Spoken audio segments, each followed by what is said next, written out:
So আগে মানুষ যদি কোনো কিছু জানতে যেত তাহলে সরাসরি গুগলে সার্চ দিত, বাট এখন কিন্তু এই গুগলে সার্চের যে ব্যাপারটা এটা অনেক কমে গেছে এবং মানুষ এখন গুগলে সার্চ দেয় না, সরাসরি এআইকে জিজ্ঞেস করে। চ্যাটজিপিটির ফ্রি ভার্সন আছে, ক্লডের ফ্রি ভার্সন আছে, সেখানে জিজ্ঞেস করে এবং সেখান থেকে অ্যান্সার নেয়।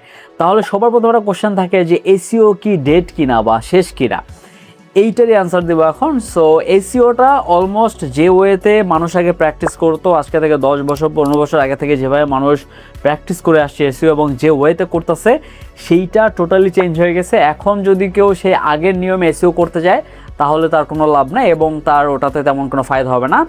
রাইট নাও আপনার বুঝতে হবে যে এসইও যদি আপনার করতে হয় তাহলে শুধুমাত্র যে আমি একটা কিওয়ার্ড ধরলাম, এই কিওয়ার্ডটাই আমি র্যাঙ্ক করানোর জন্য বারবার আমি কিওয়ার্ড দিলাম বা আমি লিঙ্ক বিল্ডিং করলাম, এইটা না করে আপনার মানুষের অ্যাকচুয়াল প্রবলেম নিয়ে কাজ করতে হবে।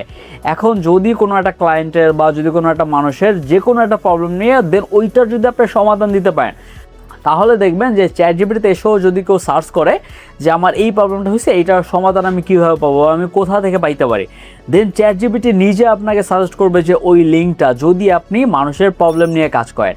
এখন বুঝতে হবে ব্যাপারটা যে আপনি শুধুমাত্র কিওয়ার্ড র্যাঙ্কিং নিয়ে কাজ করলে হবে না, এইটা পুরো সিস্টেমটাই চেঞ্জ হয়ে গেছে এবং টিপিক্যাল যে এসইও ছিল আগে যেভাবে মানুষ করতো, একটার পিছনেই মানুষ লেগে থাকতো এবং খুব সহজেই করে ফেলতো, একটু অলস ছিল, সেটা কিন্তু আর হবে না। কারণ এখন মানুষ কেউ সার্চ দেবে না যে ওয়েবসাইট ডিজাইন সার্ভিস লিখে কেউ সার্চ দেবে না। আপনি যদি এমন করেন যে আমি ওয়েবসাইট ডিজাইন সার্ভিস বা ওয়ার্ডপ্রেস ওয়েবসাইট ডিজাইন এইটা লিখে যেন মানুষ সার্চ করলে আমাকে পায়, এই ওয়েতে আমি যাব, এই ওয়েতে না করে আপনি যদি এমনভাবেই র্যাঙ্ক করাতে চান যেন সাপোজ একটা ক্লায়েন্টের কী প্রয়োজন, একটা ওয়েবসাইট প্রয়োজন, সেই জন্য তার লিড প্রয়োজন বা একটা প্রপার ল্যান্ডিং পেজ প্রয়োজন এবং ওইটা প্রয়োজন হওয়ার জন্য কেমন বাজেট লাগতে পারে বা কী লাগতে পারে, কোন মাধ্যমে করলে বেটার হবে, কোন ওয়েতে র্যাঙ্ক করানো সহজ, আর এই প্রবলেম নিয়ে যদি এসইও করতে পারেন তাহলে দেখবেন আপনার চাহিদা আস্তে আস্তে বাড়বে এবং আপনার এসইওটা থাকবে। কারণ আপনি যদি চ্যাটজিপিটিতে একটা জিনিস সার্চ করেন সেটা কী শো করবে, সে তার নলেজটা শেয়ার করলো, বা যদি কেউ ভ্যালিডিটি করতে চায় তাহলে অবশ্যই একটা সোর্স লাগবে।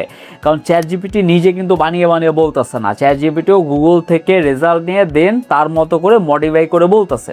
সো আপনার মানুষের রিয়েল প্রবলেম নিয়ে কাজ করতে হবে, রিয়েল সলিউশন দিতে হবে, সেখানে বাজেট থেকে শুরু করে এভরি প্রসেস যদি আপনি মানুষকে দিতে পারেন এসইওর ভিতরে, তাহলেই দেখবেন যে আপনার যে কোনো একটা ওয়েবসাইট বা যেটা নিয়ে আপনি কাজ করেন সেটা আস্তে আস্তে র্যাঙ্ক করবে বা ওইটা অ্যাকচুয়ালি কাজে দেবে। আদারওয়াইজ আগের ওয়েতে যেভাবে মানুষ এসইও করতো সেটা কাজে দেবে না, কারণ এখন মানুষ গুগলে সার্চ করেই না। কারণ আমি লাস্ট কবে গুগলে সার্চ করেছি কোনো একটা আর্টিকেল দেখার জন্য বা কোনো কিছু খোঁজার জন্য, এইটা কিন্তু অলমোস্ট জিরো হয়ে গেছে কাইন্ড অফ।